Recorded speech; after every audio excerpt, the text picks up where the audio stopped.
Vénus fait lancer par Mercure un avis de recherche et Psyché décide de se livrer. Découragée de ce nouvel échec et renonçant à suivre un mari qui a des ailes, Psyché se livre à de cruelles réflexions.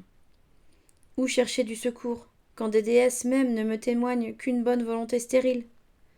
Où porter mes pas quand tant de pièges m'environnent? Quel toit, quelle retraite assez obscure pour me cacher à l'œil inévitable de la toute-puissante Vénus? Allons, Psyché, une résolution énergique. Plus d'illusions frivoles. Va de toi-même te remettre aux mains de ta souveraine. Ta soumission, pour être tardive, peut encore la désarmer. Qui sait? Peut-être celui que tu cherches va-t-il se retrouver dans le palais de sa mère. Ainsi, décidée à cette soumission hasardeuse, dut-elle y trouver sa perte, Psyché déjà préparait son exorde. Cependant, Vénus, qui a épuisé tous les moyens d'investigation sur Terre, en va demander au ciel. Elle ordonne qu'on attelle son char d'or, œuvre merveilleuse de l'art de Vulcain, qui lui en avait fait hommage comme présent de noces. La riche matière a diminué sous l'action de la lime, mais en perdant de son poids, elle a doublé de prix.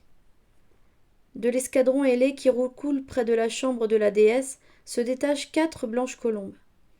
Elles s'avancent en se regorgeant et viennent d'un air joyeux passer d'elles-mêmes leur cou chatoyant dans un joug brillant de pierreries. Leur maîtresse monte. Elles prennent gaiement leur vol. Une nuée de passereaux folâtres gazouille autour du char. D'autres chantres déserts, aux gosiers suaves, annoncent par leurs doux accents l'arrivée de la déesse. Les nuées lui font place. Le ciel ouvre ses portes à sa fille chérie, et l'empyrée tressaille d'allégresse à sa venue. L'harmonieux cortège défile, sans avoir à craindre la rencontre de l'aigle ni du vorace épervier. Vénus va droit à la royale demeure de Jupiter, et la fière solliciteuse demande hardiment qu'il lui prête le ministère de Mercure, car il lui faut la meilleure poitrine de l'Olympe. Signe d'assentiment des noirs sourcils. Vénus revient triomphante, et tout en descendant des cieux avec Mercure, lui dit d'un ton animé. « Mon frère l'Arcadien, vous savez que votre sœur Vénus ne fait jamais rien sans vous. Vous n'ignorez pas non plus que je suis en quête d'une esclave à moi qui se cache, et que je perds mon temps à la chercher.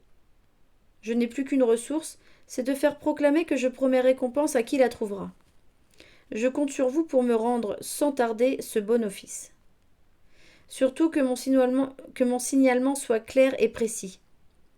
S'il y a lieu plus tard de poursuivre quelque receleur en justice, qu'on ne puisse prétexter cause d'ignorance. » Là-dessus, elle remet par écrit à Mercure le nom de Psyché avec les indications nécessaires et regagne son palais.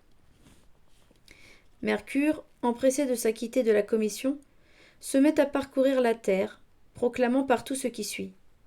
On fait savoir qu'une fille de roi, du nom de Psyché, esclave de Vénus, a pris la fuite.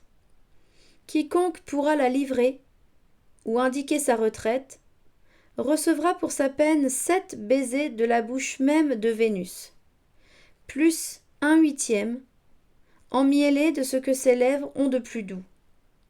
S'adresser pour la réponse au crieur Mercure, derrière la pyramide murcienne. À cette annonce, on juge quelle excitation l'espoir d'un pareil prix dut produire chez les mortels.